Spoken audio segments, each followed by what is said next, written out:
వాళ్ళ దగ్గర ఖజానాలో డబ్బు లేకుండా కావాలని చెప్పేసి ఎలక్షన్ కమిషన్ ఏం చెప్పిందంటే వాలంటీర్స్ చేత డిస్ట్రిబ్యూషన్ చేయొద్దు, వాలంటీర్స్ను పక్కన పెట్టండి, వాలంటీర్స్ కాకుండా ఎవరినన్నా సచివాలయ సిబ్బంది కానీ లేకపోతే వీళ్ళ చేత పంచమని చెప్పి వాళ్ళ ఎలక్షన్ కమిషన్ చెప్పడం జరిగింది. దానికోసం ఆగితే ఈలోపు ఏం చేస్తున్నారంటే ఈ వైఎస్ఆర్ పార్టీ వాళ్ళు వాళ్ళ దగ్గరికి వెళ్ళి వాళ్ళ దగ్గర మళ్ళీ వీడియోస్ తీసుకొని వాళ్ళని మ్యానిపులై చేసి మీకు అందరు కూడా ఇక్కడ రాకుండా చేస్తున్నారు, మమ్మల్ని అందరూ పక్కన పెట్టారని చెప్పి వాళ్ళ చేత మాట్లాడేటాలు ఇవన్నీ జరుగుతారు.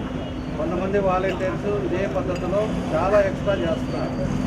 వాళ్ళు రేపు వచ్చేది మా ప్రభుత్వం, అదేవిధంగా ఓటర్ ఐడి మా దగ్గరే ఉంది, మీ ఆధార్ కార్డు మా దగ్గరే ఉంది, మీరు ఎవరికి ఓటేస్తే కూడా మాకు తెలుస్తుంది అని చెప్పే వాలంటీర్లు కూడా ఇంకా కూడా ఉన్నారు. అంటే ఎలక్షన్ కోడ్ వచ్చిన తర్వాత వాళ్ళు ఎంత తీవ్ర స్థాయిలో ఉన్నారనేది కూడా మనం అర్థం చేసుకోవాలి. అందుకే ఈరోజు కలెక్టర్ గారిని కలిసి ఈ సచివాలయం సిబ్బంది చేత ఎవరికైతే ఇదివరకు ఇంటికి తీసుకెళ్ళి వాళ్ళు ఎట్లా ఇస్తున్నారో అదే పద్ధతిలో సచివాలయం సిబ్బంది చేత మార్చమని చెప్పి కలెక్టర్ గారికి కూడా మేమందరూ కూడా కలిసి ప్రజెంటేషన్ ఇచ్చాం. అదేవిధంగా ఆయన కూడా తప్పకుండా ఆ విధంగానే చేస్తామని చెప్పి కూడా కలెక్టర్ గారు కూడా చెప్పారు.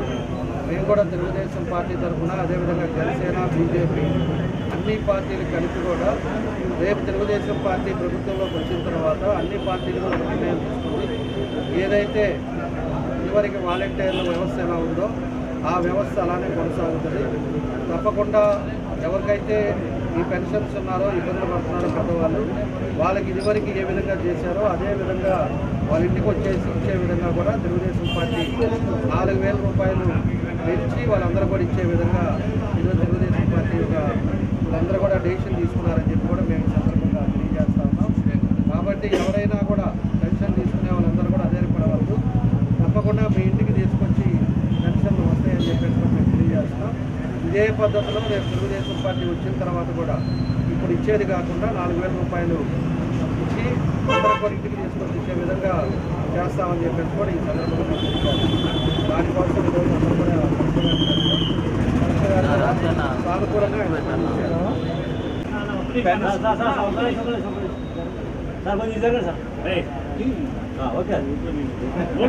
జనసేన, తెలుగుదేశం పార్టీ, బీజేపీ కూటమి ఏదైతే ఉందో అందరం కలిసి ఈరోజు కలెక్టర్ గారిని కలిసి వాలంటీర్స్ ఏదైతే ఎలక్షన్ కమిషన్ వాలంటీర్స్ పెన్షన్లు పంచకూడదని డెసిషన్ చేసిందో రాష్ట్ర ప్రభుత్వం కావాలని రాజకీయం చేస్తూ వాలంటీర్లతో పంచినప్పుడు పెన్షన్లు ఆగిపోయేట్టుగా చేసి ఒక రాజకీయ దుమారం లేపి తెలుగుదేశం పార్టీ పెన్షన్లు పంచకుండా చేస్తున్నటువంటి అపప్రద సృష్టించడానికి, క్రియేట్ చేయడానికి వైఎస్ఆర్ కాంగ్రెస్ పార్టీ ఒక వ్యూహంతో ఇవాళ పెన్షన్లు పంచనీయకుండా చేస్తుంది.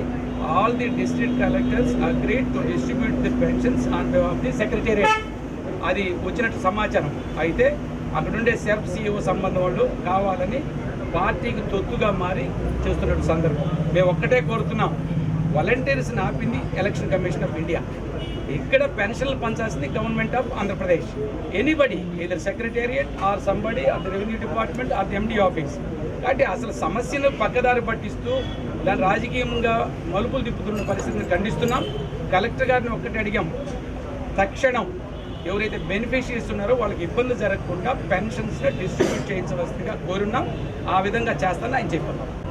అర్హులైనటువంటి వృద్ధులకి పెన్షన్లు ఇవ్వాలని చెప్పేసి Janasena party, Telugu Desam party, BJP party ఇరువురం కూడా కలిసి ఈరోజు కలెక్టర్ గారిని కలిసి వినతి పత్రం ఇవ్వడం జరిగింది.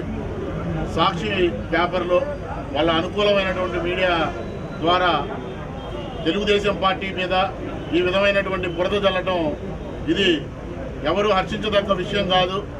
ఎందుకంటే మార్చి 31 మీ ఖజానాలో డబ్బులు లేక మీరు డబ్బులు పెన్షన్లు ఇవ్వలేక ఈరోజు ప్రతిపక్షాలైనటువంటి మా మీద ఇలాంటి బురద జల్లడం అనేది అది సరైన పద్ధతి కాదు.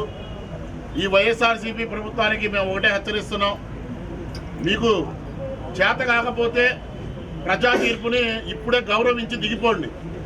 అంతేగాని వాలంటీర్ల ద్వారా కొంతమంది వాలంటీర్లు, అది కూడా మేము చెప్తున్నాం, మా ప్రభుత్వం వచ్చిన తర్వాత, మా కూటమి ప్రభుత్వం వచ్చిన తర్వాత వాలంటరీ వ్యవస్థ అనేది కొనసాగుతుంది.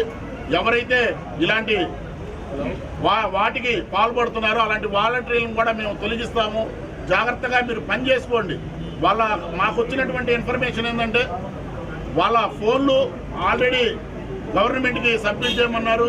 ఫోన్లు సబ్మిట్ చేశారు కానీ దాంట్లో చిప్పులు కూడా సబ్మిట్ చేయలేదనేది అక్కడక్కడ వినబడుతున్నటువంటి మాటలు. కాబట్టి కలెక్టర్ గారు కూడా పెద్ద మనసుతో ఆ యొక్క సిమ్ కార్డులు కూడా తెప్పించి ప్రజలందరికీ కూడా న్యాయం చేయాలని చెప్పి జనసేన పార్టీ నుంచి కోరుకుంటున్నాం. ఈ రోజున ఈ రాష్ట్రంలో జగన్మోహన్ రెడ్డి యొక్క అరాజక పాలన ఒక ప్రజలని ఒక జలగలాగా పీక్కుతుంటూ ఈ రోజున ఈ ప్రభుత్వానికి సర్వగీతం పాడే రోజులు ఎంతో దూరం లేదని చెప్పి ఒక పక్క వాలంటీర్స్ అంటే ఎవరు? ఈ వాలంటీర్స్ అనేది వంటి వారు సాక్షాత్తు వైఎస్ఆర్ పార్టీకి సంబంధించిన కార్యకర్తలు. ఒక పక్క వాలంటీర్స్ని ఎవరిని కూడా ఎలక్షన్ డ్యూటీలో పాల్గొనవద్దని, అదేవిధంగా ఎలాంటి బాధ్యతలు ఇవ్వద్దని చెప్పి ఎలక్షన్ కమిషన్ కోర్టులు చెప్తే పట్టించుకోకుండా ఈ ఖజానాన్ని పూర్తిగా కంప్లీట్గా క్లోజ్ చేసేసి ఈరోజు ఈ ఆంధ్రప్రదేశ్ రాష్ట్రాన్ని అప్పులు ఆంధ్రప్రదేశ్లో చేసినటువంటి దుర్మార్గమైన చరిత్ర ఈ జగన్మోహన్ రెడ్డి. కాబట్టి వాలంటీర్స్కి గతంలో ఏ విధంగా అయితే ఈ వృద్ధులు అయితే ఉన్నారో, ఈ వృద్ధులకి వికలాంగులందరూ కూడా ఏ విధంగా పెన్షన్లు డిస్ట్రిబ్యూట్ చేస్తున్నారో అదేవిధంగా ఈ నెల వచ్చే నెల కూడా చేయాలని చెప్పి ఇప్పుడే కలెక్టర్ గారికి మెమోరాండం ఇవ్వడం జరిగింది. ఖచ్చితంగా ఆ విధంగా చేయాలా. ఇప్పుడు ఈ యొక్క సిబ్బంది ఉన్నారు, సచివాలయ సిబ్బంది ఉన్నారు, అంగన్వాడీ ఉన్నారు, ఎవరో ఒకళ్ళని పెట్టేసి సరైన సమయానికి మీరందరూ కూడా విద్యులందరూ కూడా పెన్షన్ ఇస్తారని సందర్భంగా తెలియజేస్తూ, ఒకవేళ ఏదైనా పరిస్థితుల్లో ఈ యొక్క ఎన్డీఏ కూటమి తరఫున తీవ్రమైనటువంటి చర్యలు తీసుకోవాల్సి వస్తుంది ఈ సందర్భంగా తెలియజేస్తుంది.